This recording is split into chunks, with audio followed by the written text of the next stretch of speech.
Waalaikumsalam warahmatullahi wabarakatuh. Waalaikumsalam. Alhamdulillahirrabbilalamin. Kita sudah masuk ke sesi kedua pada siang hari ini.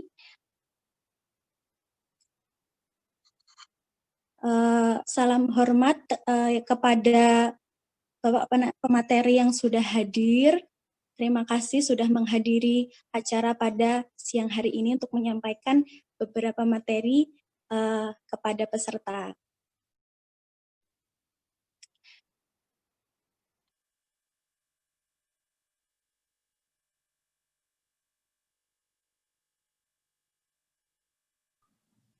Ya. Untuk selanjutnya, acara nanti akan dipandu oleh Mbak Moderator, yaitu Mbak Imas. Cekson Mbak Imas, sudah siap?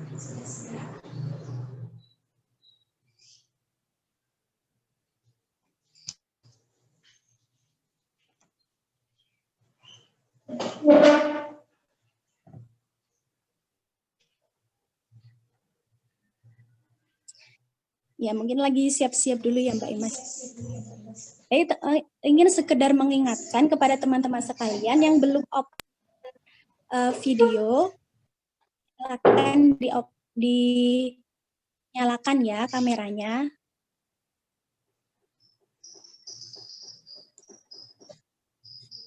Seperti tata tertib pagi hari tadi, dimohon untuk peserta menyalakan kameranya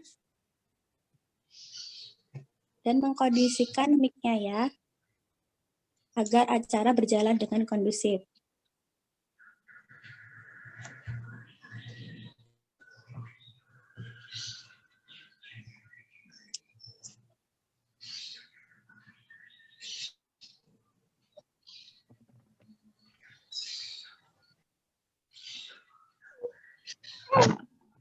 Baik, Mbak Imas sudah siap?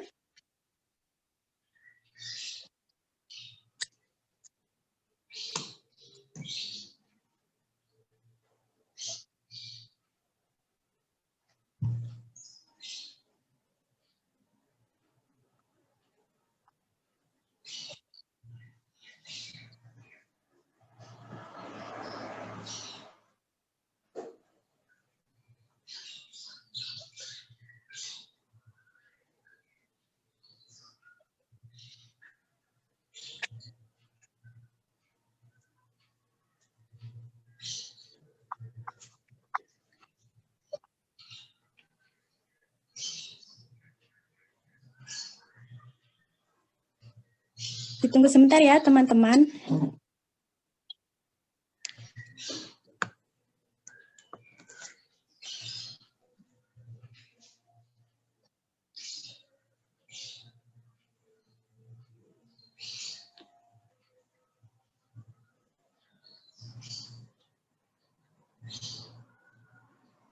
Baik, Mbak Imas, Tekson sudah siap?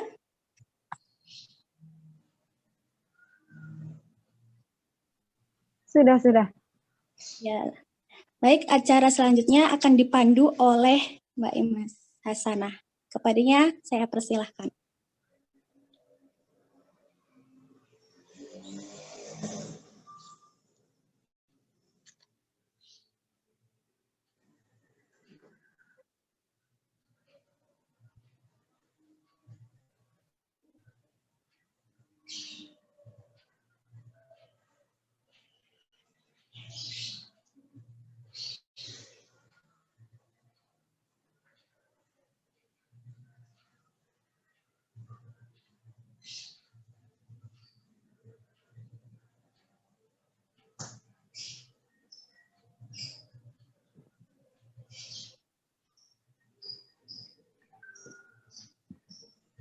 Baik, Assalamualaikum warahmatullahi wabarakatuh.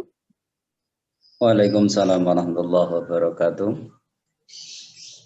Perkenalkan, saya Imas Hasanah. Di sini saya sebagai moderator. Alhamdulillah sekarang kita masuk ke sesi kedua di hari yang pertama for Study Basic Education. Nah, langsung aja ya. Saya akan bacakan kurikulum visi dari pemateri kita yang kedua, yaitu nama Bapak Sugiarto, kemudian tempat tanggal lahir 4 Juni 1983, pekerjaan BPRS, BDW, nomor telepon 081 8040 25 63 675. Kemudian di sini teman-teman bisa lihat ya, ada riwayat pendidikan beliau, kemudian pengalaman kerja beliau, yaitu yang pertama Lesehan Kempul tahun 2000, kemudian BPRS BDW tahun 2010. Kemudian pengalaman organisasinya juga di sini banyak banget ya, teman-teman bisa lihat. Nah, di sini ada moto hidupnya, yaitu harus ada yang pertama.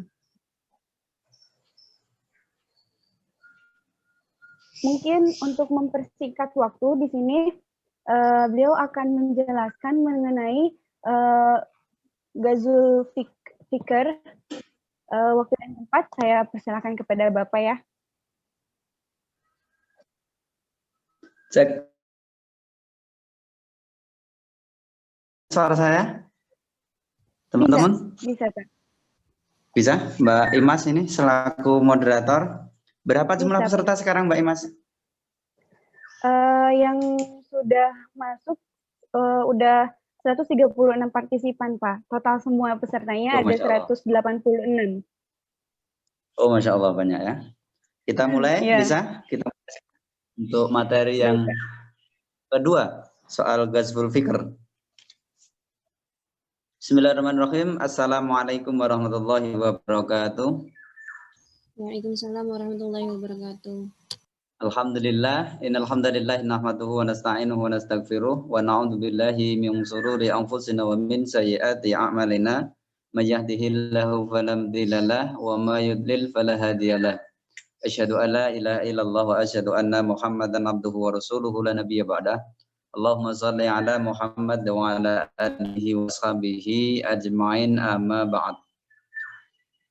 Teman-temanku semua, seperjuangan di ekonomi Islam yang insya Allah pada kesempatan siang hari ini bersama-sama dalam Zoom untuk mengikuti diklat ekonomi syariah atau apa namanya, apa Mbak ini acaranya? Diklat ekonomi Islam. Diklat 1 ekonomi Islam. Forsebi yang ada di UIN, insya Allah apa yang menjadi niatan kita semua pada kesempatan siang hari ini akan mendapatkan ridho dari Allah Subhanahu wa Ta'ala. Allahumma amin. Salawat salam semoga tercurah kepada junjungan Nabi besar kita, uswah hasanah kita, Nabiullah Muhammad sallallahu alaihi wasallam, kepada keluarganya, pengikutnya, hamba, handai tolan, ulama, umarok, dan insya Allah kita semua juga termasuk pengikutnya sampai akhir zaman, selalu setia, selalu mengikuti jejak-jejak dan juga terutama dalam bidang ekonomi syariah yang betul-betul menjadi rujukan kita dan cita-cita kita bahwa ekonomi syariah menjadi ekonomi solutif bagi bangsa kita dan dunia pada umumnya. Selanjutnya, teman-teman yang saya cintai, ini saya melihat ada banyak sekali peserta dari Forsebi yang kesempatan siang hari ini, walaupun pada posisinya masing-masing, memang posisi tidak ada di kampus semua ya Mbak Imas, di rumahnya masing-masing begitu ya?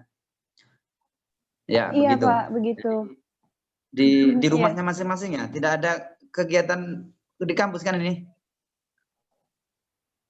Tidak ada ya? Sama sekali, Pak. Tidak ada sama sekali, alhamdulillah.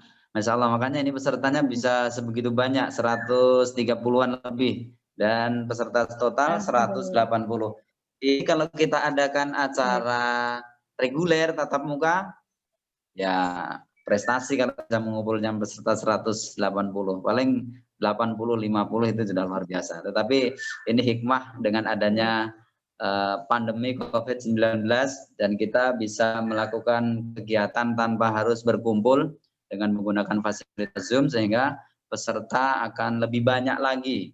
Peserta akan bisa lebih fleksibel dimanapun dia berada, bisa mengikuti kegiatan Diklat Ekonomi Islam. Ini diklat yang pertama kan, Mbak Iman?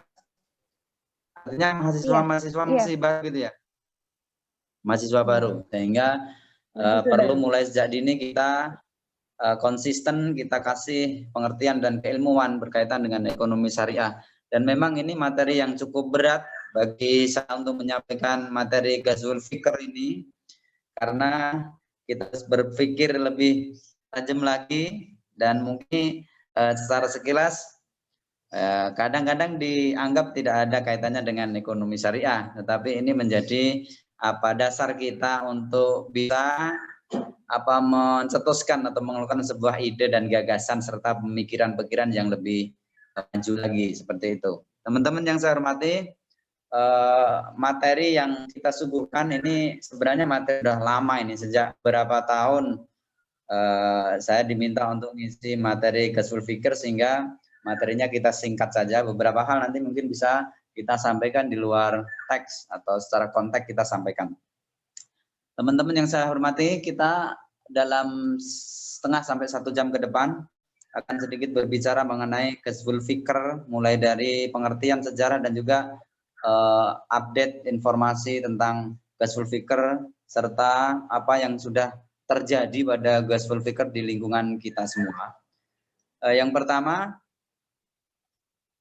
berkaitan dengan sejarah Ghazwul Fikr, ini sebenarnya sejak Nabi Adam alaihi salam itu ada di surga pun itu setan jin sudah membuat satu perang pemikiran. Jadi pengertian Ghazwul Fikr ini malah di di poin ketiga, bahwa Ghazwul adalah perang atau invasi dan fikr adalah pikiran. Ini pemikiran yang tidak menggunakan senjata dan juga tidak tatap muka juga secara fisik head to head antara musuh satu dengan yang lain, tidak, tetapi Ghazwul Fikr berarti perang antar pemikiran, atau bisa dikatakan perang metodologi termasuk juga itu. Sehingga kalau kita merujuk pada Al-Quran bahwa Ghazwul Fikr mulai pertama ada, yang sepengetahuan kita lihat yang ada di surat A'raf ayat yang ke-20, bahwa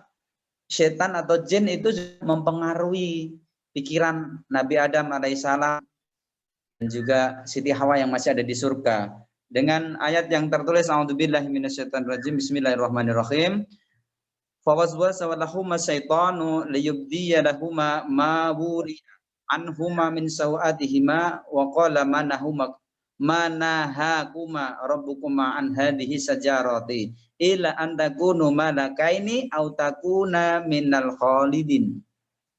Maka syaitan membisikkan pikiran jahat kepada keduanya untuk menampakkan kepada keduanya apa yang tertutup dari mereka, yaitu aurat, dan syaitan berkata, Tuhan kamu tidak melarangmu dan mendekati pohon ini, melainkan supaya kamu berdua tidak menjadi malaikat atau tidak menjadi orang yang kekal di dalam surga.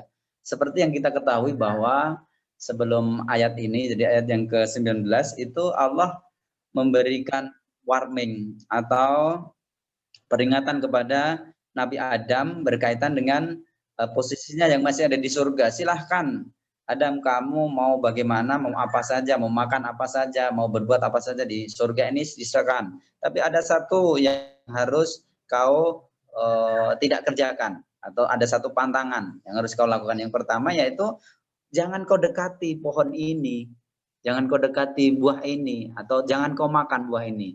Ini perintah atau larangan Allah kepada Nabi Adam. Tetapi di situ setan sudah mulai perang pemikiran dengan Adam. Adam sami'na wa ta'na dengan perintah Allah Subhanahu wa taala. Apapun yang terjadi tidak boleh dekati dengan pohon koldi itu. Tetapi setan membuat satu pemikiran atau gagasan atau alasan baru. Alasan yang dibuat-buat oleh setan bahwa Adam itu kau tidak boleh dekat-dekat dengan buah koldi ini, apalagi makan itu, karena Allah tidak ingin kau jadi seperti malaikat atau kau akan kekal di surga. Sehingga harusnya memang kau makan buah ini biar tetap ada di surga. Ini perang pemikiran. Sehingga walau alam si Adam serta Hawa ini kena bujuk rayunya setan, sehingga kemudian dia sampai makan buah khuldi. Dan akhirnya Allah Subhanahu wa taala itu memberikan hukuman, dan Adam alaihissalam bersama Siti Hawa dibuang ke bumi saat ini. Awal mula bahwa sebenarnya sudah ada larangan dari Allah Subhanahu wa taala kepada Nabi Adam untuk tidak memakan buah tertentu atau buah khuldi. Tetapi setan sudah mulai pemikiran atau melawan pemikiran. Kan tidak mungkin kalau setan mau langsung menentang perintahnya. Perintah Allah tidak boleh makan. Kemudian setan mengatakan makan saja tanpa ada alasan, itu pasti Adam akan menentang. Tetapi kemudian setan membuat satu alasan yang menarik hati Adam sehingga kemudian dia ikut terjebak dalam satu jebakan setan. Dan akhirnya sampai sekarang kita berada di dunia ini. Teman-teman yang saya hormati, ini sejarah yang bisa kita ungkapkan mengenai usul fikr yang semestinya belum ada di dunia, tetapi ini Al-Quran memberikan satu pelajaran. Dan kemudian dalam perjalanannya perang pemikiran inilah yang kemudian dilakukan oleh musuh-musuh Islam terutama untuk menjatuhkan atau untuk mengalahkan. Karena selama periode dulu sampai sekarang ini orang kafir Yahudi Nasrani yang mau berperang secara fisik dengan Islam itu hampir semuanya dikalahkan, atau Islam merebut kemenangan. Kalau kita melihat pada perang-perang terdahulu termasuk perang salib yang berkepanjangan dari abad ke-10 sampai abad ke-12, itu hampir kebanyakan dari peperangan-peperangan salib itu dimenangkan oleh orang Islam. Maka orang-orang kafir itu istilahnya hampir menyerah atau sudah kehabisan akal untuk bisa melawan umat Islam. Karena Islam punya satu moto yang kuat, yaitu menang atau mati syahid. Jadi tidak ada bahasa kalahnya. Menang atau mati syahid. Mati syahid itu juga kemenangan. Karena hidup dunia hanyalah fana. Sehingga kematian itu bukan menjadi akhir bagi umat Islam. Sehingga jihad di jalan Allah ini menjadi kata kunci bagi umat Islam untuk memenangkan setiap peperangan. Begitu juga pada zamannya Rasulullah SAW. Dan juga pada zamannya atau abad ke-10 dalam perang salib itu jihad Islam menang atau mati saya jadi kata kunci, sehingga umat Islam banyak pada kemenangan-kemenangan yang diraih dalam peperangan fisik. Nah, ini membuat orang kafir menyerah, atau kemudian orang kafir itu harus mencari ide gagasan lain untuk bisa memenangkan umat Islam. Maka kemudian muncullah atau mulailah orang-orang kafir ini berperang melawan umat Islam dengan tidak menggunakan senjata, yaitu dengan perang pemikiran. Next.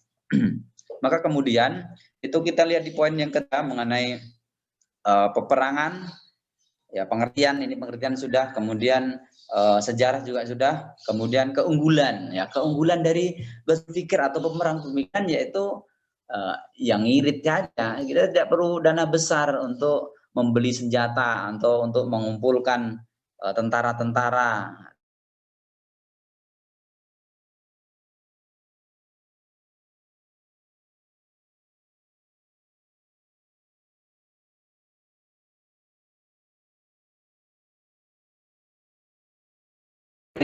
Itu yang menjadi musuh mungkin tentara-tentara atau militer-militer yang memiliki senjata secara langsung fisik head to head. Tetapi untuk perang pemikiran ini semua lapisan masyarakat umat Islam ini terkena serangan itu tadi, sehingga lebih efektif.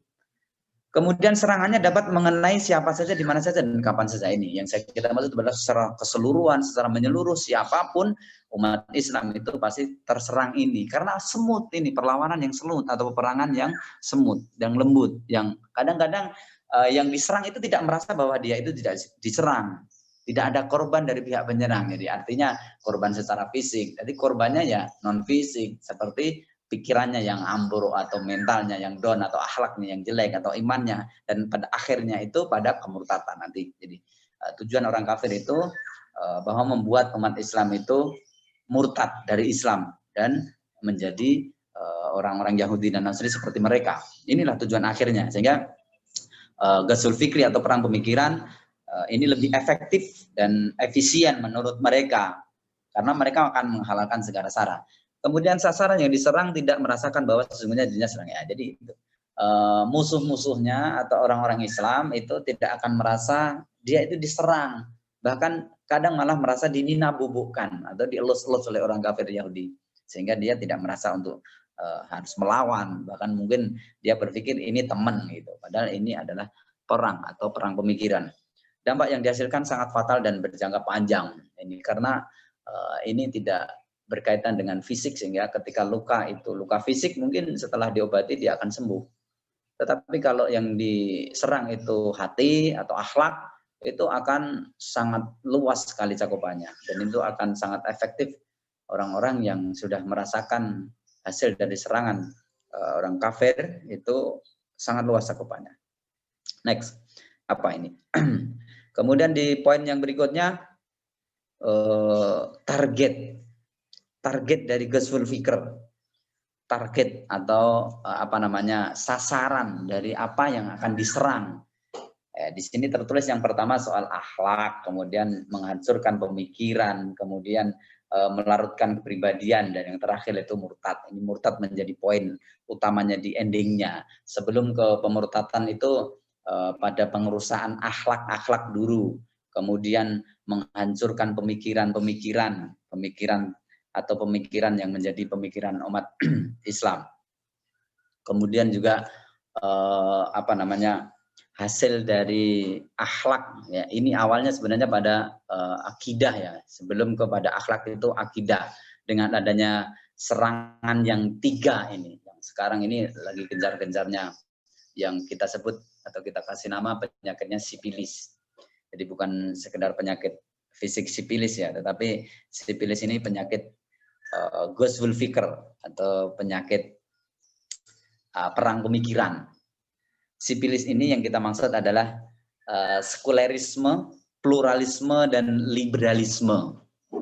Sekulerisme ini satu pemahaman yang mengatakan bahwa Islam itu atau agama Islam itu nggak usah berpikir secara total. Islam secara kafah ini tidak berlaku bagi sekulerisme. Sekulerisme mengatakan bahwa orang Islam itu berpikir tentang sholat saja, tentang zakat saja, tentang baca Quran saja.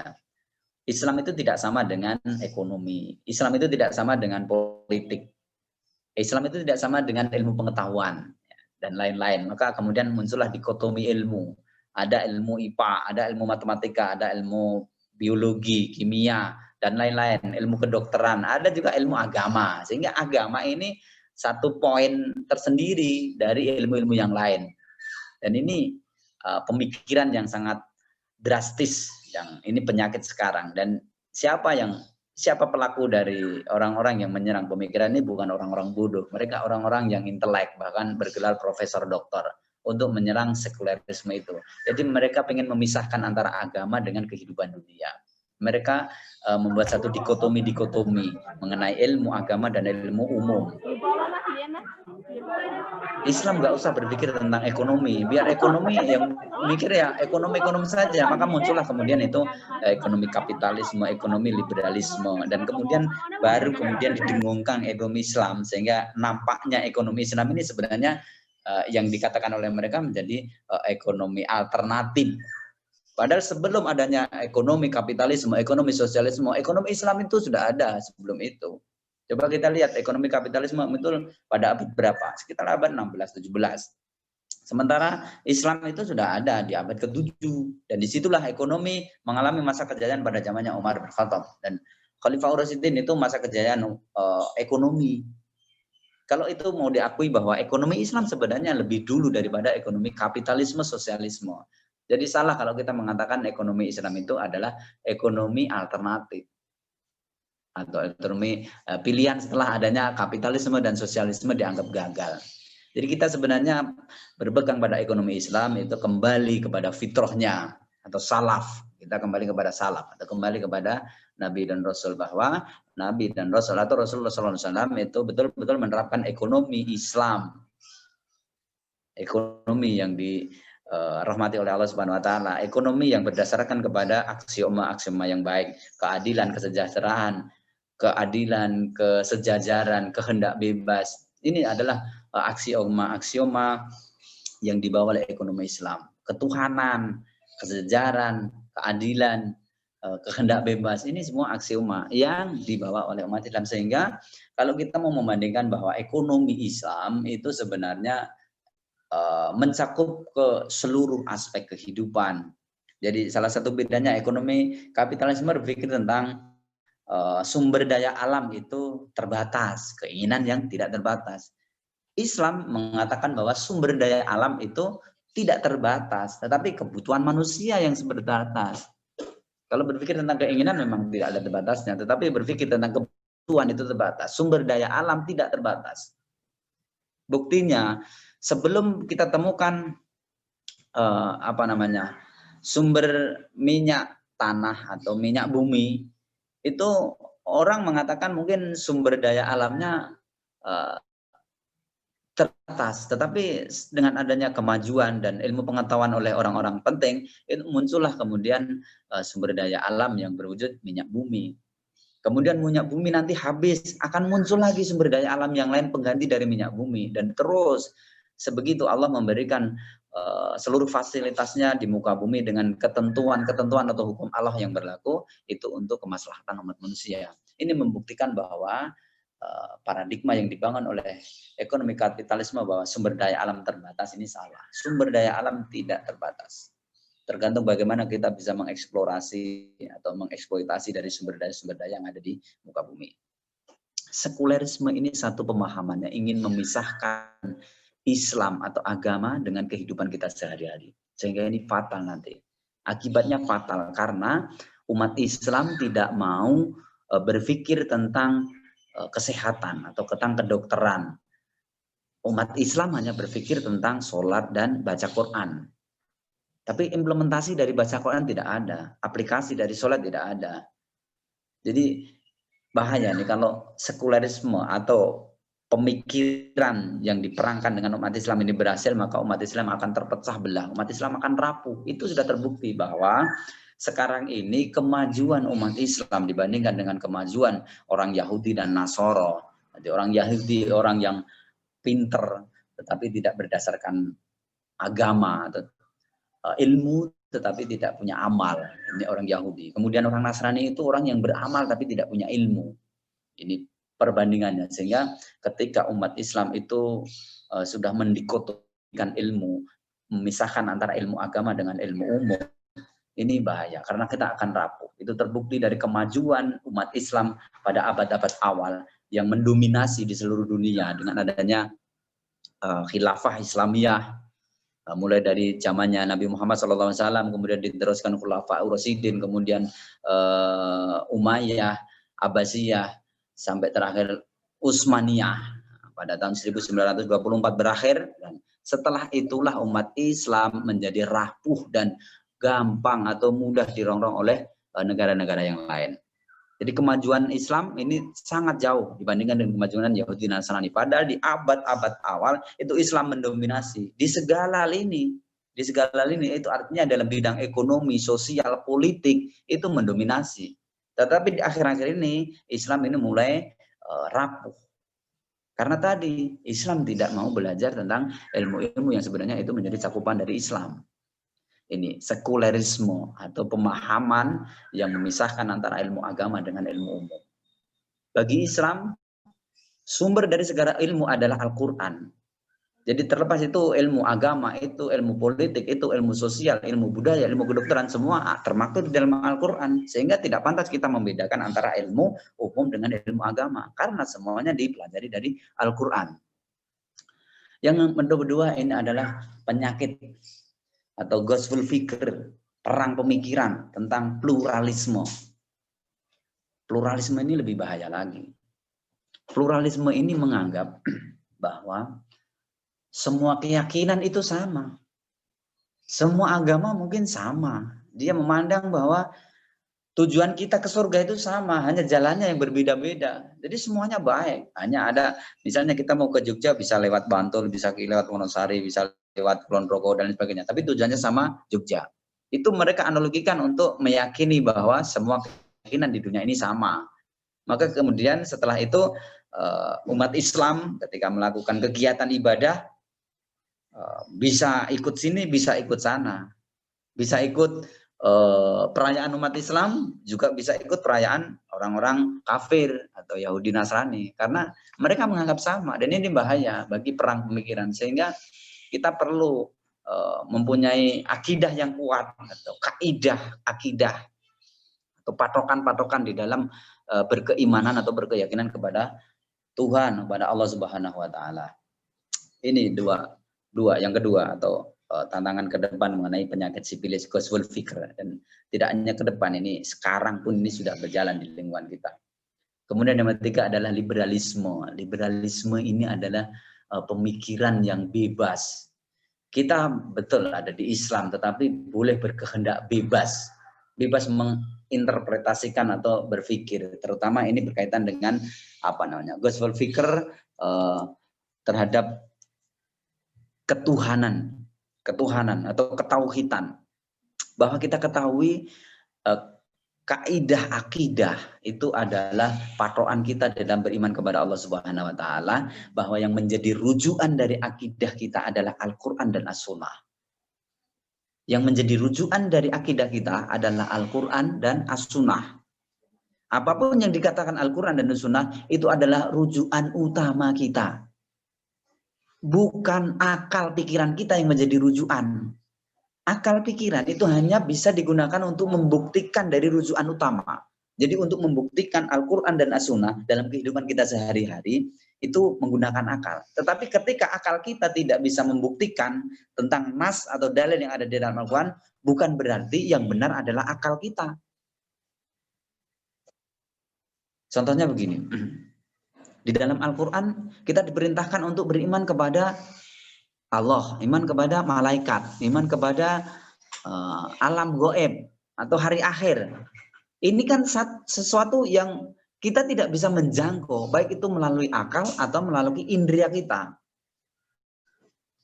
Walaupun di situ dikatakan kita harus beriman kepada Allah, kepada malaikat, kepada hari akhir, yang semuanya itu adalah gaib, atau kita tidak bisa membuktikan dengan indera ataupun dengan akal, kita tetap harus beriman kepada hal-hal itu. Kalau kita mendewakan kepada akal, dan akal misalnya itu menjadi rujukan utama, kemudian kita harus beriman kepada Allah, sementara dalam pikiran kita itu percaya kalau kita bisa melihat, atau kita tidak merasakan. Ini Allah tidak bisa dilihat, tidak bisa dirasakan, kehadirannya ada tidaknya berdasarkan indera kita. Ini tidak bisa dijadikan alasan bahwa kita tidak beriman kepada Allah. Karena indera kita itu sangat terbatas. Indera penglihatan misalnya. Indera penglihatan itu bisa melihat benda atau sesuatu, itu sungguh sangat banyak sekali keterbatasannya. Mulai dari jarak. Jarak itu kita bisa melihat benda yang bisa kita lihat dengan jelas, itu dengan jarak tertentu. Mungkin jarak antara 20 cm sampai berapa ratus meter atau berapa kilometer lagi. Kalau jarak itu ada di depan mata kita, misalnya nempel dengan mata, kita tidak bisa melihat. Dekat sekali tidak bisa melihat, jauh sekali juga tidak bisa melihat. Atau 2 kilo, 3 kilo, 4 kilo, sudah gak kelihatan itu benda apa yang kita lihat. Itu dari jarak. Kemudian dari besar kecilnya juga iya. Benda yang bisa kita lihat dari besar kecil itu benda tertentu saja. Mungkin kalau benda besar ya yang nampak gunung misalnya, lautan, langit pun kita terbatas, tidak bisa jauh sekali. Kemudian benda kecil, mungkin kita bisa melihat benda kecil, yang paling kecil apa? Ya hewan apalah, kutu. Di bawahnya kutu ada apalagi itu? Ya benda-benda satu sel, corona, COVID-19 itu benda makhluk hidup, hewan. Itu dengan kasat mata indera kita tidak bisa melihat. Belum lagi soal cahaya yang bisa menopang kita untuk bisa melihat benda, itu tertentu saja. Kalau cahaya itu gelap sekali atau nggak ada cahaya, nggak bisa melihat. Kalau terang sekali juga nggak bisa melihat karena sulap.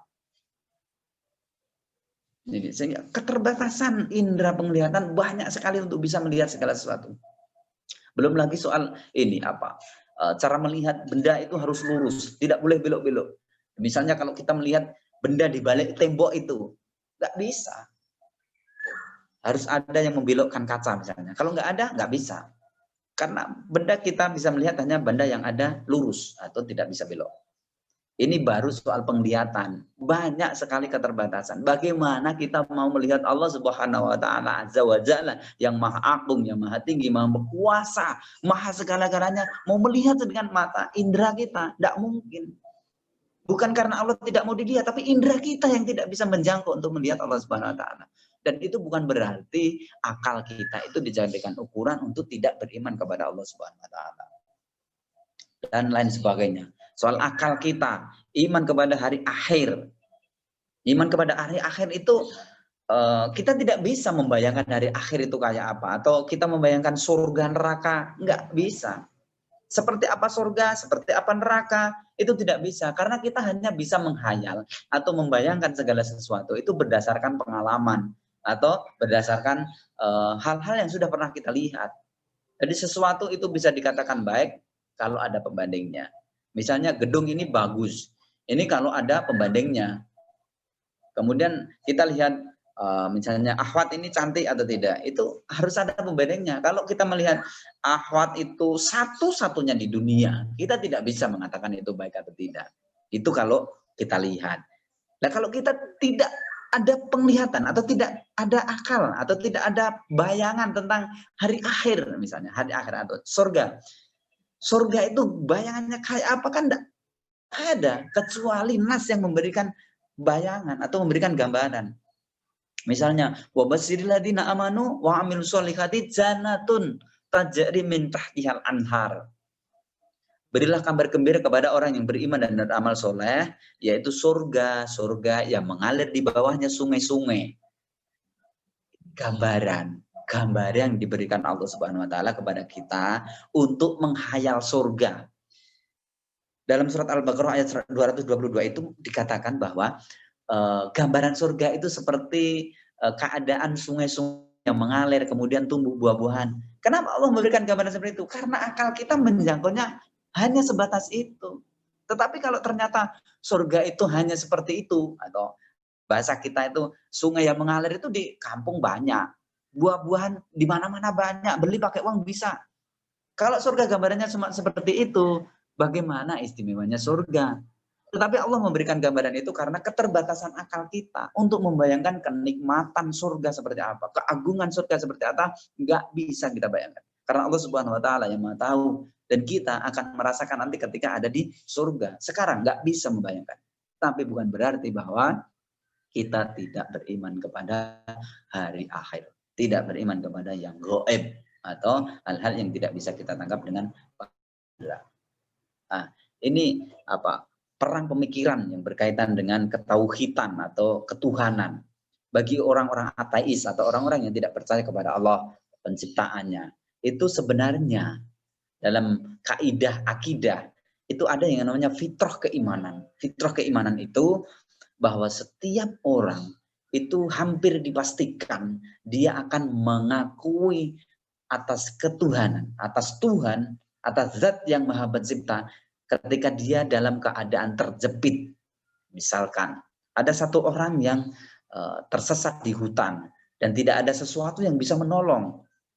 Karena di sana semuanya berbahaya, hewannya berbahaya, medannya berbahaya, tumbuhannya ngeri berbahaya. Ketika orang itu ada di posisi itu, pasti dia akan mengatakan atau dia akan berdoa kepada zat yang maha kuasa, yaitu Tuhan Allah Subhanahu wa taala. Karena fitrah manusia itu adalah sudah dijanjeni atau sudah terikat dengan perjanjian sebelum lahir bahwa asyhadu alla ilaha illallah wa asyhadu anna Muhammadar Rasulullah. Dia sudah berjanji tentang keesaan dan ketauhidan Allah Subhanahu wa taala. Hanya perjanjian itu kalau tidak dibina dengan ilmu pengetahuan atau tidak dibina dengan kajian-kajian, dengan teori-teori yang menguatkan tentang ketauhidan itu, maka itu akan tertutup, akan terhambat, atau dia akan sesuai dengan akalnya. Karena tidak dituntun oleh Al-Quran dan As-Sunnah. Tapi penguatan perjanjian sebelum kita lahir itu harus dituntun dengan Al-Quran dan As-Sunnah untuk menguatkan bahwa keimanan dan ketauhidan itu adalah mutlak atau hak kita, atau hak ibn Allah Subhanahu wa taala. Teman-teman yang saya hormati, ini beberapa hal berkaitan dengan masalah ghazwul fikr, baik itu di masa dahulu ataupun masa sekarang. Pada prinsip dari ghazwul fikr adalah bagaimana orang kafir itu bisa berperang dengan umat Islam yang sekarang dari berbagai macam kegiatan. Yang itu tadi soal keyakinan, memerangi dari sudut pandang keyakinan atau akidah kita.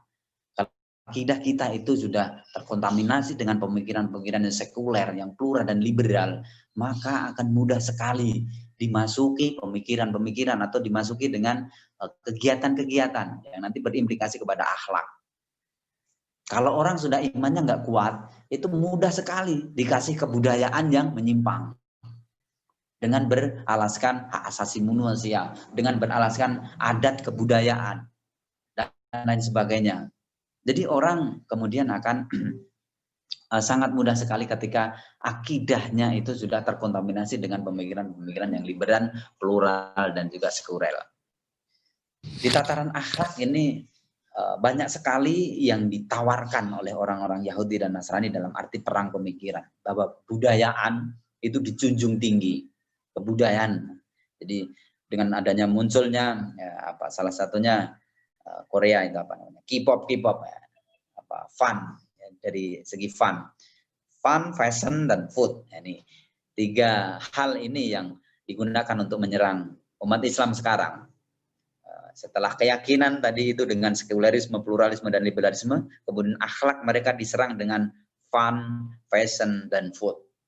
Fun itu dengan hiburan-hiburan yang menarik, yang salah satunya K-pop, kemudian hiburan-hiburan lain seperti nyanyian-nyanyian dan juga film-film yang itu menyimpang, tetapi itu menarik, dikemas dengan sedemikian rupa sehingga itu terkesan kayak semacam kebudayaan atau ekspresi, sehingga di balik kedok itu mereka ingin menghancurkan karakter atau akhlak umat Islam. Nah, kemudian di fashion, kita lihat jenis-jenis pakaian yang menarik untuk ditonton tapi itu tidak baik untuk ditiru, banyak sekali. Dan sekarang hampir semua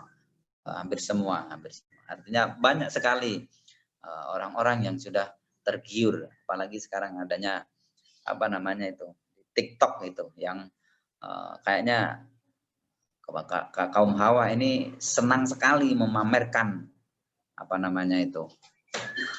bentuk tubuh atau pakaian yang dipakai di dalam TikTok. Bahkan sekarang itu di media sosial seperti berita-berita itu seketika muncul iklan, yang iklannya itu ternyata nggak senonoh. Ini perang juga untuk membuat umat Islam itu terlena atau umat Islam itu tergiur dengan hal itu, sehingga soal agamanya nanti dibedakan. Jadi agama itu beda dengan fashion, agama itu beda dengan pendidikan, agama itu beda dengan hiburan. Itu kan sekulerisme tadi. Itu fun, fashion, food, makanan. Sekarang kita memang harus berhati-hati. Sebegitu banyak makanan dari Eropa, dari mancanegara ataupun dari Yahudi yang masuk ke Indonesia terutama. Dan kalau kita tidak cermat dan hati-hati, maka makanan-makanan itu sudah terkontaminasi dengan hal-hal yang haram.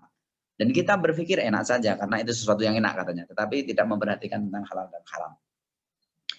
Teman-teman yang saya hormati, setelah akidah kita diserang, kemudian akhlak kita diserang, maka umat Islam dalam kondisi yang rapuh dan dalam kondisi yang tidak kuat di dalam meneguhkan agama Islam. Sehingga perang yang dimaksud tadi tentang merusak akhlak, menghancurkan pemikiran, melarutkan kepribadian, itu akan berakhir pada pemurtadan.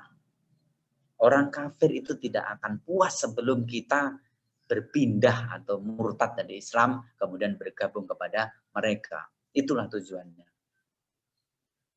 Maka teman-teman yang saya hormati, di dalam perang pemikiran, itu membuat sesuatu itu menjadi tabu, atau sesuatu itu menjadi hal yang ragu-ragu. Jadi dibuat sesuatu itu ambigu. Sesuatu itu dalam posisi tidak jelas. Posisinya ngambang, kayak misalnya sesuatu berkedok pada hak asasi manusia, tidak beragama hak asasi manusia, dan lain sebagainya. Jadi berkedok pada budaya, pada hak asasi manusia, itu untuk mengaburkan segala pemikiran-pemikiran. Kemudian mengaburkan, melarutkan, dan membarat-baratkan. Jadi seolah-olah Barat itu lebih baik, Barat itu lebih maju, Barat itu lebih menarik dan lebih rasional dibandingkan dengan Timur. Timur itu terkesan ketinggalan zaman atau kuno. Nah, ini satu pemikiran untuk membuat kita itu minder bergantung pada Barat, karena Barat lebih maju, lebih modern, atau lebih menjanjikan bahasanya. Maka hal ini harus diwaspadai bagi kita untuk menangkas atau menangkal dari Ghazwul Fikr, perang pemikiran yang sebenarnya itu sudah berjalan atau sedang berjalan di lingkungan kita. Dan kita selaku umat Islam, apalagi penggerak ekonomi Islam, harus bisa membuktikan bahwa Islam dalam seluruh aspeknya, termasuk ekonomi Islam, itu adalah sesuatu yang dibawa secara fitrah oleh Nabi besar Muhammad SAW, dan itu merupakan agama yang betul, ajaran yang benar, dan menuju kepada keadilan, keamanan, ketentraman, dan kesejajaran bagi seluruh umat. Tidak hanya untuk umat Islam, tetapi untuk seluruh isi alam raya ini. Nah, itu yang terakhir soal apa ini? Sekulerisme. Nah, ini contoh celoteh saja ya waktu itu. Negaraku bukan urusanmu, ini kan artinya membeda-bedakan. Bagimu agamamu, bagiku agak maksa. Jadi urusan agamamu sendiri, jangan maksa-maksa kita. Urusan agama nggak usah dicampur urusan dunia. Semua agama itu sama saja. Ini contoh-contoh sekulerisme, pluralisme, dan juga liberalisme. Kemudian yang terakhir. Waktu masih berapa lama, Mbak Imas? Cara membentengi. Ada 43 menit, Pak. Oh, masih lama ya? Masih lama. Sampai jam 2:30 ya? Iya, Sampai adzan ya? masih. Sampai adzan ya? Sampai adzan ya. Iya. Kemudian yang terakhir, setelah kita bisa memahami apa itu Ghazwul Fikr, kemudian sejarah Ghazwul Fikr, kemudian saat ini dalam perkembangannya update tentang perang pemikiran yang sedang kita rasakan. Kalau kita sudah merasa atau sadar diri bahwa sekarang kita berada dalam kondisi perang, maka apa yang harus kita lakukan? Kalau kita ada dalam satu medan perang, satu-satunya cara hanyalah kita harus melawan. Kata kuncinya kita harus melawan perang itu, karena kita ada dalam satu perang itu. Untuk melawan apa? Pemikiran. Kita harus melawan pemikiran, karena perang yang dilakukan adalah pemikiran melalui beberapa aspek. Baik aspek akidah, aspek akhlak, budaya, hak asasi manusia, hukum, ekonomi. Itu semuanya dalam keadaan perang kita sekarang ini. Kalau kita tidak berpikir atau bersemangat, termotivasi, atau kita merasa berakhir ada dalam satu peperangan dan kita harus melawan, maka kita akan selamanya tertindas dan selamanya kalah karena tidak merasa kita dalam keadaan perang. Dan lama-lama kita akan kalah menurut ukuran mereka. Karena ukuran mereka kalah itu tadi sampai kepada pemurtatan. Itu endingnya. Tetapi sebelum pada pemurtatan, paling tidak kita itu tidak kuat lagi di dalam memegang tauhid, tidak kuat lagi di dalam memegang Islam, tidak kuat lagi di dalam menegakkan syariat-syariat Islam, terutama yang ada di ekonomi Islam. Karena dalam perkembangannya ekonomi Islam misalnya perang juga. Perang juganya bagaimana? Ya sekarang mungkin barometer atau ukuran kita di dalam ekonomi Islam masih didominasi dalam arti perbankan syariah atau lembaga keuangan syariah lah ya. Ya artinya ukuran atau pertumbuhan ekonomi syariah kan diukur dari pertumbuhan market share bank syariah juga. Nah, di dalam perang pemikiran itu orang kafir atau orang-orang yang tidak suka dengan ekonomi Islam mengatakan tidak ada bedanya ekonomi Islam dengan ekonomi konvensional. Tidak ada bedanya antara bank syariah dengan bank konvensional. Karena sama-sama dia dapat keuntungan. Sama-sama ada kelebihannya. Itu perang pemikiran juga. Orang-orang awam yang menerima hal itu, dia akan langsung mengiyakan. Karena memang kenyataannya sama-sama ada penambahan dan sama-sama ada keuntungan yang diambil, baik itu bank konvensional ataupun bank syariah. Ini perang. Artinya perang ini harus kita lawan. Bagaimana kita bisa menjelaskan kepada khalayak atau kepada masyarakat, terutama yang orang awam, bahwa titik poin dari perbedaan ekonomi syariah dengan ilmu ekonomi konvensional itu di mana? Perbedaan antara bank syariah dengan bank konvensional itu mana? Perbedaan antara asuransi syariah dengan asuransi konvensional itu apa? Perbedaan antara pegadaian syariah dengan pegadaian konvensional itu apa? Dan lain sebagainya. Kalau kita merasa kita berada dalam satu peperangan, maka kita harus melawan. Nah, untuk melawan, kita harus punya senjata. Kalau perang invasi dengan militer kita harus punya senjata, mungkin pistol atau brem atau granat. Tetapi karena ini perangnya pemikiran, maka senjata yang harus kita miliki adalah pola pikir atau pemikiran atau keilmuan untuk melawan perang tadi. Kita lawan ekonomi syariah yang mengatakan sama saja dengan ekonomi konvensional, kita lawan dengan pemikiran kita. Dengan apa? Dengan pemikiran kita untuk mengatakan atau mengklarifikasi atau menjelaskan atau membumikan ekonomi Islam untuk menyadarkan kepada masyarakat bahwa ekonomi Islam inilah ekonomi yang benar yang dibawa oleh Rasulullah SAW. Ekonomi yang bisa memberikan solusi bagi seluruh permasalahan. Tidak hanya urusan bank syariah saja, tetapi urusan bernegara, berbangsa, ekonomi mikro dan makro, dan lain sebagainya. Ini ada solusi semua dalam ekonomi syariah atau ekonomi Islam. Jadi tidak terkutat pada bank syariah saja. Ini beberapa yang harus kita lakukan karena kita sudah merasa kita berada dalam satu peperangan atau berada dalam satu invasi. Cara membentengi yang pertama rohani dan moral. Rohani yang moral maka oke lah ya. Kita sebagai anak muda atau generasi penerus yang mungkin masih sibuk mencari jati diri katanya orang-orang. Tetapi jangan melupakan rohani harus selalu dicari. Ilmu agama harus selalu diperdalami. Terutama ekonomi Islam lebih harus diperdalami lagi. Sehingga nanti bekal kita setelah lulus atau masih dalam bangku kuliah juga bisa menjelaskan tentang keunggulan-keunggulan dari ekonomi syariah tadi. Rohani atau keagamaan, pemahaman tentang agama, pemahaman tentang hukum-hukum agama, pemahaman tentang hukum-hukum syariah, pemahaman tentang hukum-hukum perbankan syariah, dan lain sebagainya. Ini rohani yang kita maksud. Tidak hanya rohani dalam arti ibadah sholat saja atau baca Quran yang bagus. Tidak hanya itu. Yang kita maksud di sini karena kita mujahid ekonomi Islam adalah ilmu-ilmu yang berkaitan dengan ekonomi Islam. Rohani dan moral. Moral ini adalah yang tampak dari luar. Moral kita atau akhlak kita, kepribadian kita, tingkah laku kita. Kita cerminkan dalam kehidupan sehari-hari bahwa kita adalah seorang ekonomi yang syariah. Mulai dari apa? Ya, paling tidak selama kita sudah mengenal ekonomi syariah, maka saat itu pula cut itu produk-produk konvensional. Rekening yang tadinya masih konven harus hijrah ke ekonomi syariah. Karena ini akhlak atau perilaku kita yang harus kita bangun dan kita didik mulai dari sekarang. Untuk menunjukkan bahwa kita berperang melawan kedoliman atau berperang melawan konvensional bahasa kita, ekonomi konvensional tadi. Jangan sampai kemudian ekonomi konvensional kembali merajai di lingkungan kita. Harus ekonomi Islam dan kita harus punya semangat itu. Karena satu kata kunci yang harus kita miliki adalah menang atau syahid.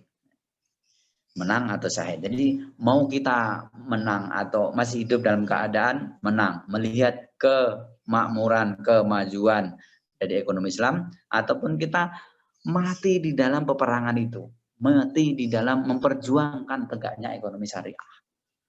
Ini rohani dan moral. Rohani adalah kebatinan kita, ibadah kita. Moral adalah perilaku kita yang kita tunjukkan kepada dunia. Kemudian keilmuan, yang jelas. Keilmuan menjadi kata kunci juga. Itu tadi. Keilmuan kita tentang ekonomi Islam. Keilmuan kita tentang perbankan syariah.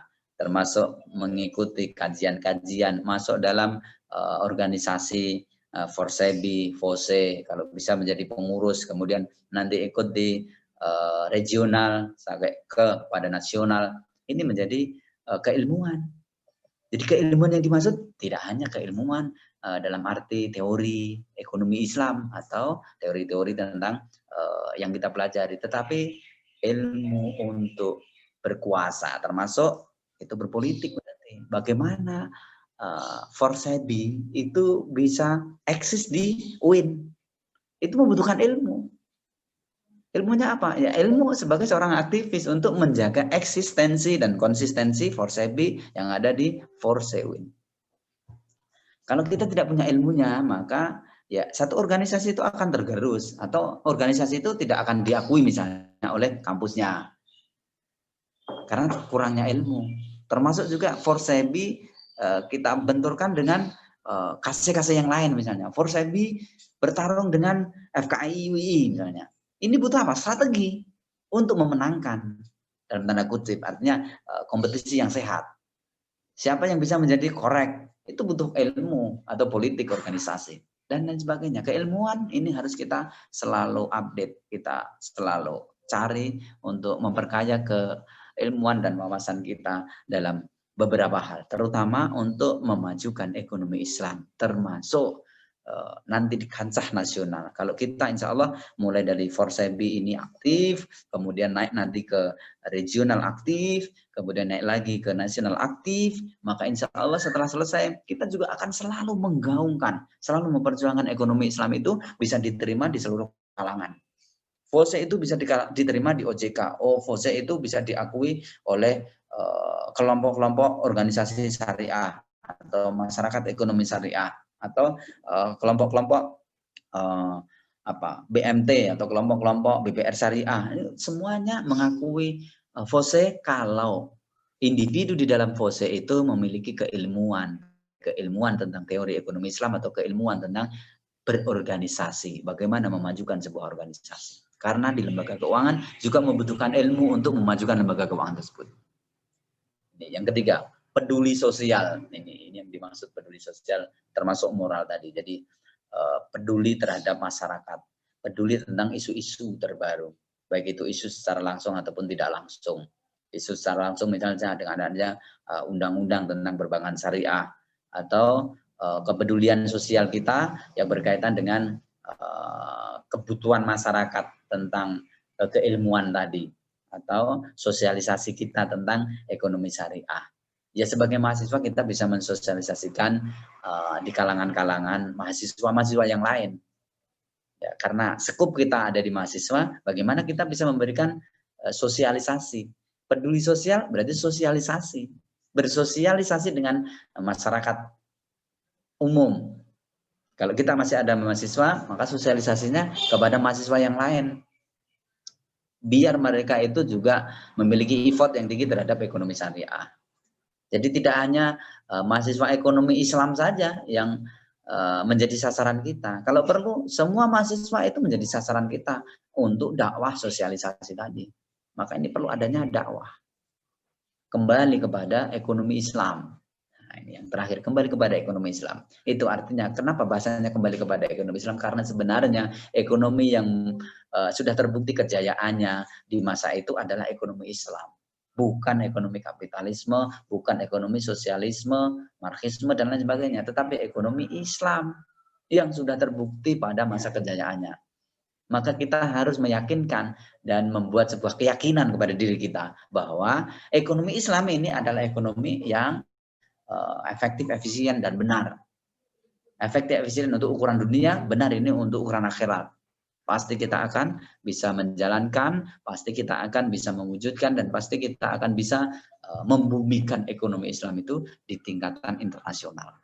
Walau alam bisawab tentang hasilnya, tetapi yang menjadi PR bagi kita adalah bagaimana kita bisa meyakinkan diri kita, meyakinkan kepada lingkungan kita, kepada teman-teman kita, kepada stakeholder dari ekonomi Islam itu sendiri, sehingga ini menjadi modal dasar kita untuk berperang melawan pemikiran-pemikiran yang akan meracuni atau merusak dari konstelasi ekonomi Islam yang sudah ada di lingkungan kita semua.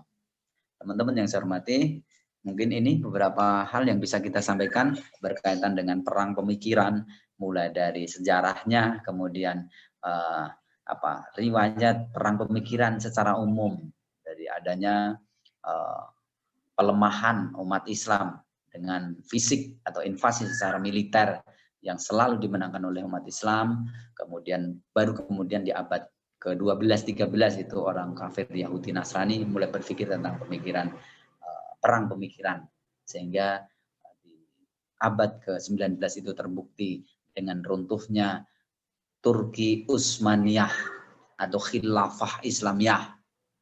Yang terakhir ada kemarin saya lihat di Tor itu untuk berbicara tentang Khilafah Islamiyah, dengan runtuhnya Turki Utsmaniyah tahun 1924, maka itulah akhir dari kekhalifahan umat Islam di seluruh dunia.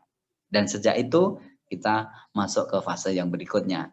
Kalau dalam bahasa ensiklopedia akhir zaman itu kita masuk pada zamannya Mulkan Adhan atau pemimpin yang dolim. Jadi setelah runtuhnya Turki Utsmaniyah atau Bani Utsmaniyah, itu yang muncul adalah pemimpin-pemimpin yang dolim. Banyak sekali pemimpin-pemimpin yang dolim setelah adanya itu. Karena ini adalah fase yang berikutnya, fase setelah masa kejayaan umat Islam yang dimulai dari masa Rasulullah SAW, kemudian Khulafaur Rasyidin, kemudian Bani Umayyah, Abbasiyah, Utsmaniyah. Setelah itu maka masuk kepada Mulkan Adhan atau masa di mana pemimpin-pemimpin dunia itu banyak yang dolim. Teman-teman bisa membayangkan atau bisa merasakan sendiri pemimpin-pemimpin pada zaman sekarang itu banyak sekali yang mendolimi umat Islam. Karena masa ini, fase ini, umat Islam akan semakin terpuruk. Umat Islam akan banyak sekali tekanan-tekanan yang dihadapi. Umat Islam akan semakin banyak musuh-musuhnya.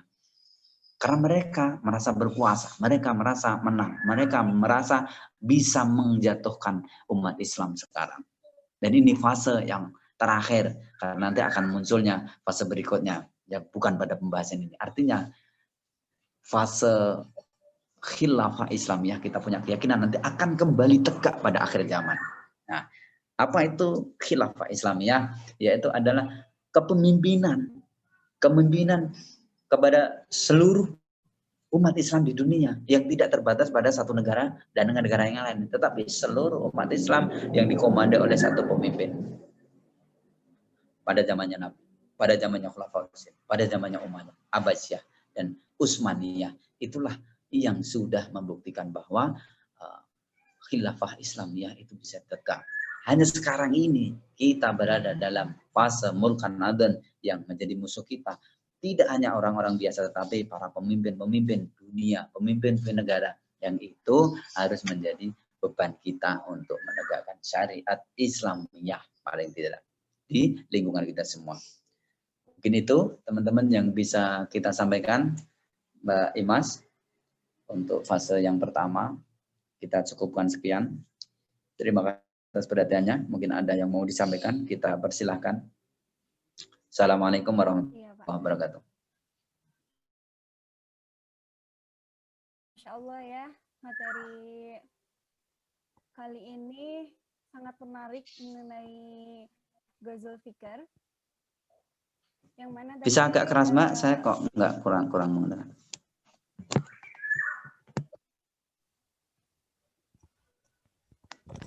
Ya. Saya kedengeran Pak? Siap, silakan Mbak Imas.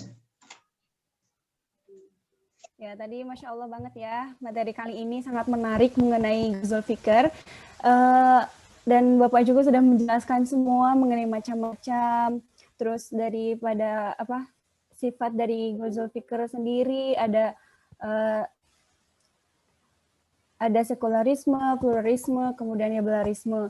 Nah, kita jadi tahu nih Pak, ternyata Ghazal Fikr ini cukup menakutkan juga dibanding perang secara fisik ya, karena ini mempengaruhi pikiran dan akidah kita gitu. Jadi dari Bapak yang tadi sudah sampaikan mengenai cara membentengi diri kita, itu benar-benar gimana cara kita menguatkan iman kita, menguatkan akidah kita, keyakinan kita kepada Allah Subhanahu Wa Taala, begitu Pak. Mungkin untuk mempersingkat waktu, kita mulai buka pertanyaan aja ya untuk teman-teman semua yang masih merasa kurang jelas atau kurang puas mengenai penjelasan dari Bapak. Silakan untuk ketik nama, kemudian nama kelompoknya ya, dan kemudian tanya. Ya, silakan teman-teman. Nah, sudah pertanyaan ya Pak. Apa tadi pertanyaannya? Langsung dijawab atau ditampung dulu Mbak Isma? Mbak Imas? Iya Pak, saya bacakan dulu ya Pak. Ya. Ini ada pertanyaan dari Lina, dari kelompok Ibnu Rushd. Izin bertanya Pak, bagaimana cara mempertahankan akidah dan mengedukasi ekonomi Islam, sedangkan kita berada pada kondisi lingkungan yang minoritas Muslim, bahkan terhadap orang yang Islamfobia. Terima kasih. Oh iya. Langsung dijawab, Pak Mas? Iya, boleh Pak, boleh. Boleh ya.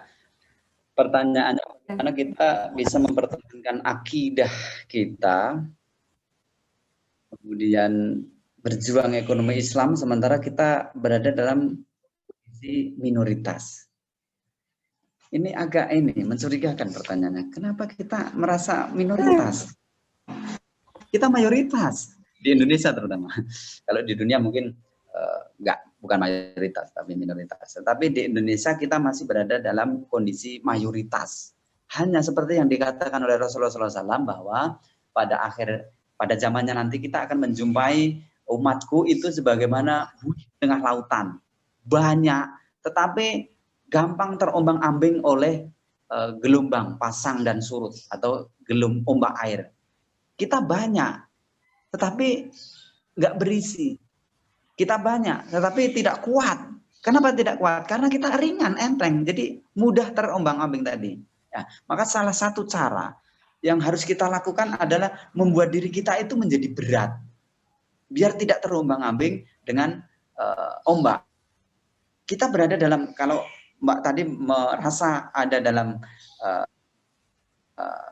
kelompok minoritas, atau kalaupun tidak minoritas tetapi dalam cengkeraman pemimpin yang dolim misalnya, dengan berbagai pertimbangan. Ya, yang pertama memang kita harus memperkaya diri tentang keilmuan, biar kita tidak terombang-ambing oleh hal yang lain. Maka terutama tentang keimanan tadi, kita harus paham betul tentang kaidah dari akidah itu sendiri. Kita perkuat lagi tentang akidah.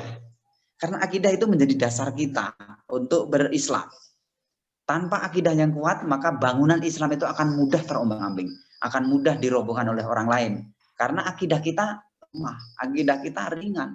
Nah, salah satu cara memperkuat akidah adalah selalu bertakarub kepada Allah. Selalu mendekatkan diri kepada Allah Subhanahu wa Ta'ala. Selalu memperkuat keimanan atau kepercayaan kita, memantapkan lagi. Kalau kita nggak mantap dengan Allah, itu yang lain mudah goyah. Kalau kita sudah mantap dengan Allah, asyhadu an la ilaha illallah wa asyhadu anna Muhammadan abduhu wa rasuluh, segala sesuatu itu asalnya dari Allah Subhanahu wa Ta'ala dan juga akan kembali kepada Allah Subhanahu wa Ta'ala, insya Allah kita akan kuat di dalam berakidah. Kalau sudah kuat di dalam berakidah, maka bagaimanapun ombak yang datang, bagaimanapun isu-isu yang menerpa umat Islam, atau bagaimanapun tekanan umat Islam, itu kita akan semakin kuat. Karena sudah dibuktikan bahwa Islam itu semakin ditekan, dia akan semakin kuat. Islam semakin ditekan, maka insya Allah kita akan semakin kuat.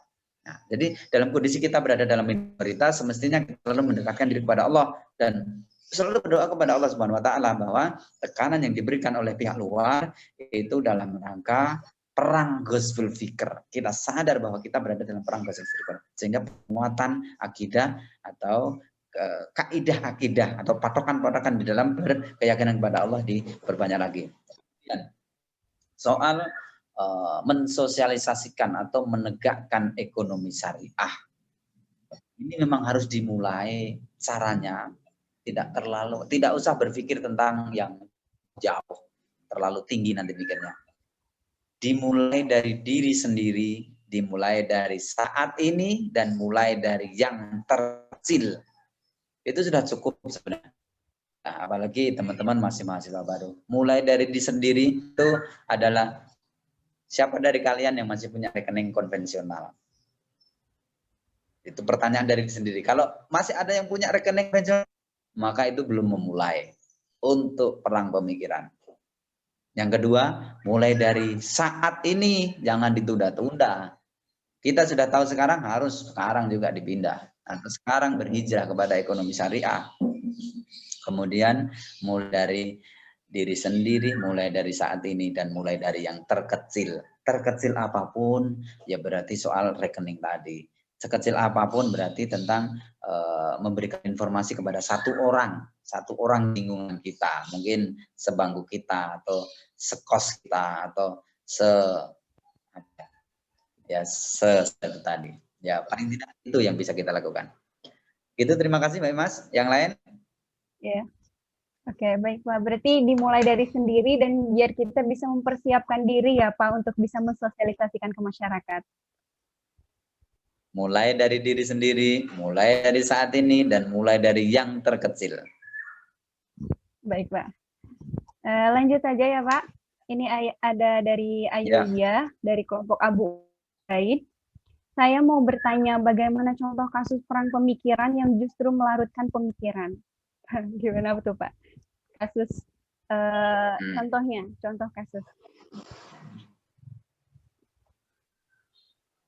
Contoh perang pemikiran yang melarutkan pemikiran. Ya ini. Kalau pada zamannya Nabi Isa alaihissalam itu kan pengikutnya, sebagian pengikutnya itu taat kepada Nabi Isa alaihissalam. Kemudian orang-orang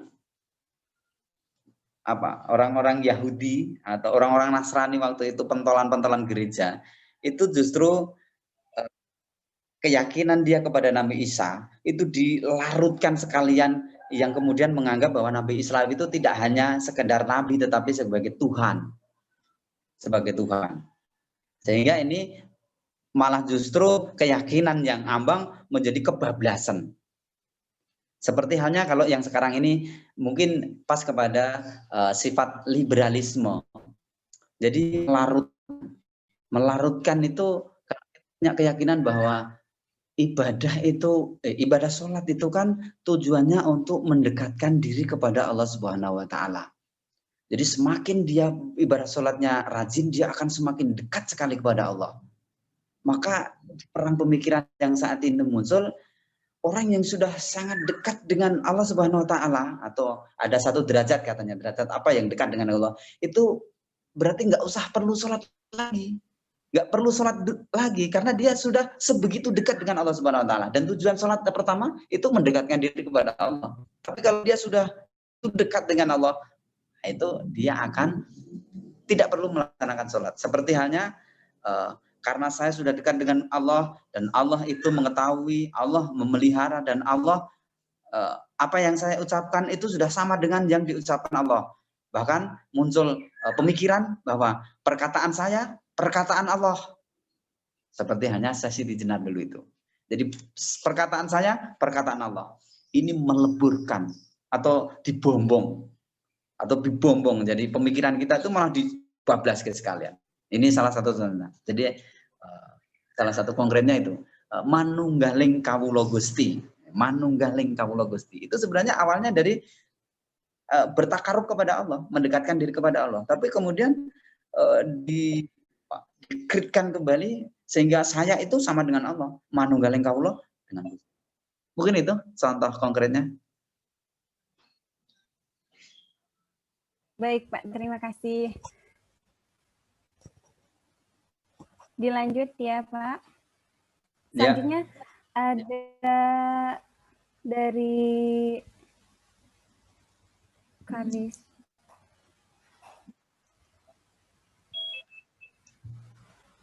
Sebentar Pak. Selanjutnya ada dari Ninik Adenia dari kelompok Al-Syaibani. Pertanyaannya, apakah ketika setan menggoda Nabi Adam dengan pemikirannya yang halus dan masuk akal, apakah itu dari Allah, kehendak Allah juga? Dan apakah pemikiran-pemikiran orang Yahudi atau sejenisnya yang mahir sekali juga kehendak Allah sebagai ujian untuk umat Islam sendiri untuk mempertahankan akidah dan iman kita? Ya.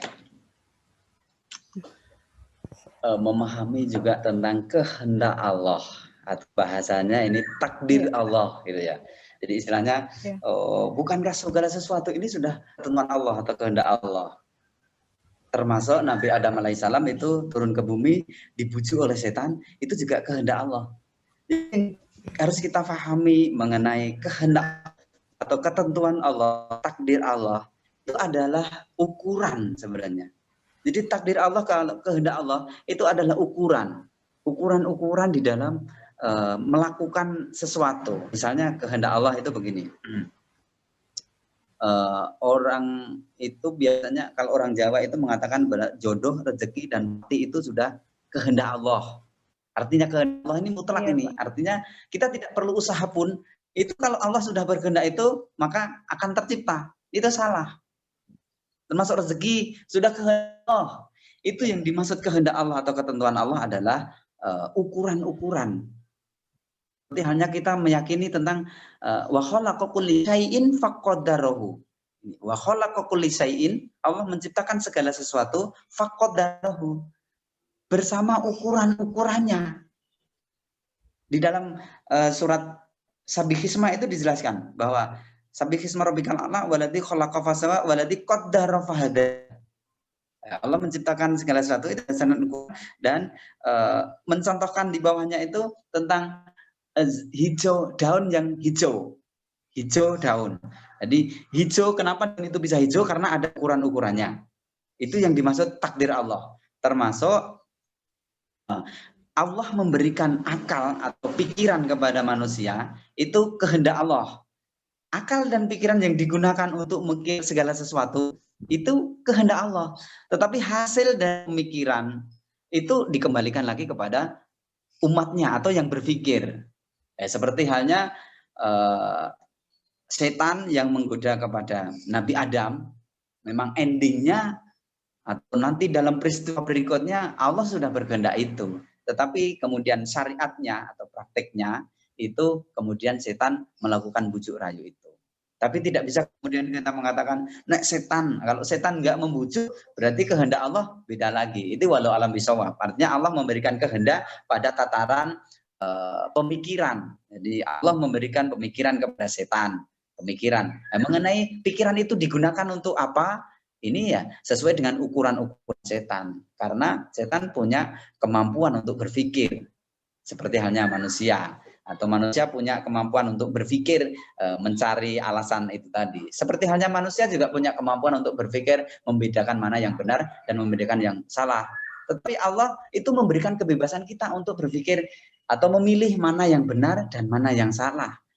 Kalau kita memilih kepada hal yang salah, yaitu konsekuensinya masuk neraka. Kalau kita memilih yang benar, konsekuensinya masuk surga. Walaupun Allah Subhanahu wa taala itu bisa membuat semua orang itu baik semua, bisa. Allah bisa membuat semua orang itu buruk semua, bisa.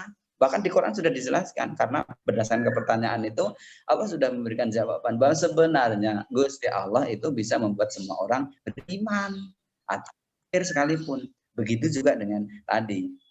Bisa saja setan itu kalau Allah berkehendak untuk tidak membujuk bisa. Tetapi itu takdir yang diberikan Allah adalah pikiran kepada setan dan manusia. Sehingga pikiran itu digunakan mau apa? Ya monggo.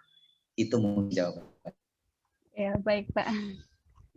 Sudah menjawab ya. Sudah terjawab pertanyaannya. Dilanjut, ini ada dari Anam, dari kelompok Abu Hanifah. Apakah pluralisme hanya diartikan seperti yang disampaikan oleh Bapak? Semisal pluralisme itu sendiri kita maknai seperti menghargai perbedaan, keanekaragaman, kebinekaan, saling bertoleransi dan sebagainya. Dan kalimat semua agama sama itu, bagaimana kalau dimaknai samanya itu kedudukannya di Indonesia ini, seperti yang dilakukan Gus Dur saat membela hak-hak keberagama kaum Tionghoa yang terpasung saat orde. Ya, terima kasih. Pertanyaannya memaknai tentang pluralisme atau persamaan-persamaan dalam arti ekstrim. Umat Islam menghargai agama lain atau saling bertoleransi, itu sudah ada batasnya. Ini yang dimaksud, ini yang berkaitan dengan akidah yang sudah dijelaskan oleh Allah Subhanahu wa taala dalam surat Al-Kafirun. Qul ya ayyuhal kafirun la a'budu ma ta'budun wa la antum a'budun ma a'bud wa la ana a'budu ma a'badum wa la antum a'budun a'bud. Lakum dinukum waliyatin. Yang terakhir ini, lakum dinukum waliyatin. Jadi di situ ini berkaitan dengan akidah, bukan berkaitan dengan muamalat. Kalau berkaitan dengan muamalat, ya kita memang harus baik pada semua orang, saling menghargai, saling menghormati. Tetapi untuk kaitan dengan akidah, bahwa saya akan melaksanakan ibadah saya sesuai dengan tuntunan saya. Kalian mau melaksanakan ibadah kalian silahkan. Mau jungkir balik ibadah kalian silahkan. Saya tidak akan ikut ibadah kamu dan kamu jangan ikut ibadah saya. Lakum dinukum waliyadin, bagimu agamamu, bagiku agamaku. Ini berkaitan dengan akidah. Sehingga kalau berkaitan dengan muamalat sih boleh saja memahami atau saling menghargai, toleransi. Tapi toleransi itu ada batasnya. Kalau toleransi dalam kaitannya akidah, ini yang tidak boleh. Tidak ada toleransi dalam akidah Islam maksudnya. Ini ibadah kalian itu silahkan mau ibadah jungkir balik silahkan. Tapi kamu jangan ngurus-urus ibadah saya. Saya beribadah sesuai dengan syariat saya. Kamu jangan urus-urus ibadah saya. Pun saya nggak akan ngurus-urus ibadahmu. Karena bagimu agamamu, bagiku agamaku. Ini menurutku sudah final dalam arti kita memberikan toleransi dalam hal ibadah. Karena dalam perkembangannya nanti, itu dalam arti pluralisme yang mengatakan bahwa semua agama itu benar. Kita pas Idul Fitri ikut merayakan hari besar umat Islam. Tapi pas Natal ikut merayakan juga. Banyak kasus itu kemarin bahwa di daerah saya bahwa ada itu. Orang Muslim ketika Natal, dia bersolamat, nyanyi itu di gereja. Karena dia mengiyakan tentang hari besarnya dia. Ini akidahnya sudah bertentangan. Karena dia mengiyakan tentang ibadah mereka. Dan mengikuti bahkan. Ini yang dimaksud pluralisme. Jadi berkaitan dengan akidah. Kalau berkaitan dengan muamalat, itu dipersilahkan. Mungkin itu bisa menjawab, Mbak. Terima kasih. Baik, Pak. Kita untuk mempersingkat waktu lanjut aja ya, Pak. Ya, siap. Masih berapa menit, Mbak?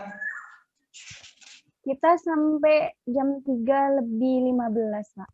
Oh, sampai adzan saja ya? Iya. Adzannya jam 2.45. Kalau nggak salah. Iya. Boleh, Pak. Dilanjut aja ya, Pak. Ini Ya. ada dari Putri Karisma Dewi dari kelompok Al-Makriji. Assalamualaikum Kak, izin bertanya, bagaimana menghadapi orang Muslim yang tidak percaya adanya ekonomi Islam dan menganggap semuanya sama saja? Terima kasih. Oh iya.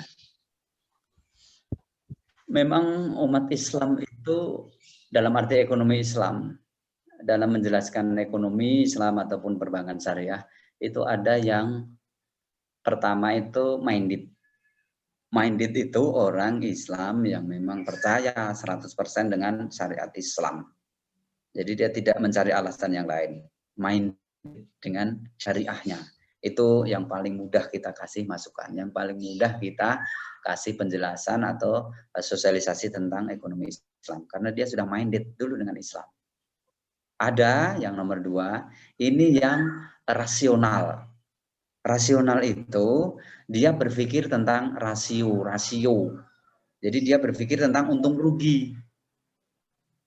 Kalau dia dikasih tahu tentang bank syariah dan bank konvensional, dia berpikirnya tentang rasionalisasi atau untung rugi. Siapa yang menguntungkan? Pasti dia akan mengatakan, bank syariah ternyata mahal. Bank syariah ternyata juga ada bunganya. Ini buktinya, saya utang 10 jadi 15. Dia akan membicarakan tentang rasionalisasi atau untung rugi tadi. Kemudian yang ketiga itu memang orang yang sudah tidak bisa dikasih info. Dia sudah awalnya itu apatis dengan kita atau umat Islam. Umat Islam tetapi apatis dengan Islam. Itu 3 bagian. Nah, ini yang dipertanyakan di poin nomor 2. Dia berpikir tentang persamaan antara bank syariah dan bank konvensional atau ekonomi syariah dengan ekonomi konvensional. Bagaimana kita menyikapinya? Memang yang pertama kita harus paham betul tentang perbedaan prinsip dari syariah dan konven. Kalau kita sudah bisa menjelaskan tentang syariah dan konven, baru kita bisa memberikan penjelasan kepada orang yang berkarakter seperti itu, yang menyamakan. Karena di dalam Al-Quran sudah dikatakan dalam surat Al-Baqarah bahwa orang kafir itu mengatakan jual beli sama dengan riba. Quran sudah mengatakan, Allah juga sudah mengatakan seperti itu bahwa Quran, orang kafir itu akan mengatakan jual beli sama dengan riba. Wa ahallallahu bai'a wa haramu riba. Padahal Allah menghalalkan jual beli dan mengharamkan riba. Nah, teman-teman harus bisa menjelaskan 2 karakter ini. Karakter yang jual beli sama karakter yang riba. Karena kedua poin ini sama-sama ada penambahan, sama-sama ada keuntungan. biasanya orang rasional tadi itu akan lebih paham jelas ketika kita menjelaskan tentang 2 poin ini. Yang pertama kita bacakan ayatnya dulu, bahwa orang kafir akan mengatakan jual beli sama dengan riba. Al-bai'u mithlu riba. Mereka akan mengatakan al-bai'u mithlu riba karena sama-sama ada penambahan. Wa ahallallahu bai' wa haram riba. Padahal Allah menghalalkan jual beli dan mengharamkan riba. Kenapa 2 poin ini menjadi yang satu halal, yang satu haram? Kemudian baru dijelaskan bahwa bagaimana asal muasal riba, bagaimana asal muasal jual beli. Kalau teman-teman sudah memahami 2 poin ini, insya Allah dia akan terketuk hatinya, walaupun belum mengakui, karena biasanya orang yang sudah punya argumen seperti itu tidak serta-merta dia akan mengatakan oh iya ya, itu jarang, karena dia akan mempertahankan prinsipnya. Tetapi paling tidak terketuk hatinya bahwa yang pertama, apa kamu mau disamakan dengan orang kafir yang mengatakan bahwa jual beli sama dengan riba? Itu. Kemudian dijelaskan lagi tentang perbedaan jual beli dan riba. Tidak perlu saya jelaskan tentang jual beli dan riba ya, Pak. Semuanya mestinya sudah tahu itu. Ya, itu jelaskan semua prinsip tentang jual beli apa, riba itu apa. Kemudian dikorelasikan dengan ekonomi secara makro. Kenapa jual beli boleh, kenapa riba tidak boleh? Kemudian apalagi kalau dikaitkan dengan fiskal, fiskal atau kebijakan fiskal yang berdampak pada ekonomi global dan sebagainya. Itu jauh, tapi paling tidak 2 poin itu insya Allah bisa menjelaskan bagaimana menghadapi orang-orang yang mengatakan bahwa bank syariah sama dengan bank konvensional. Salah satunya itu, yang lainnya masih banyak lagi, karena bank syariah itu kan produknya banyak. Itu salah satu produk yang murabahah atau jual beli. Dan masih banyak lagi turunannya, ada murabahah, yang istisna, yang salam, dan lain sebagainya. Dan itu harus dipelajari dan dipahami betul, sehingga baru bisa menjelaskan orang lain itu akan bisa merasa mudah. Mungkin itu Mbak jawabannya. Iya baik Pak. Mungkin dipilih-pilih aja ya Pak, pertanyaannya ini masih banyak. Ya, cuma waktunya yang terbatas, jadi dipilih aja. Okay. Di sini ada pertanyaan, bagaimana cara membentengi diri agar tidak terjebak dalam ghazwul fikr? Tadi kan sudah dijelaskan sama Bapak. Nah, lantas bagaimana kita menyadarkan orang yang sudah terlanjur sudah terkena ghazwul fikr gitu? Itu bagaimana kita menyadarkan orang tersebut gitu, Pak? Dibangunkan. Menyadarkan, dibangunkan, atau disiram air biar bangun dia itu. Karena tadi sebenarnya memang lebih menarik ya Pak, model Zoom ini, jadi semua berani bertanya dan nampaknya lebih hidup daripada kalau tatap muka kadang malu dan sebagainya. Ternyata lebih hidup, tapi sayang ini waktunya terbatas. Bagaimana menyadarkan orang atau teman kita yang terserang ghazwul fikr? Seperti saya katakan tadi bahwa perang pemikiran itu banyak jalan, banyak cara, dan banyak model. Banyak modelnya. Tergantung dia itu diserang dari model mana. Karena kan banyak tadi. Ada yang diserang dari pemikiran. Ada yang diserang dari akhlak. Kalau yang sekarang ini, ghazwul fikr, khususnya di dunia dan di Indonesia ini, yang 3 tadi.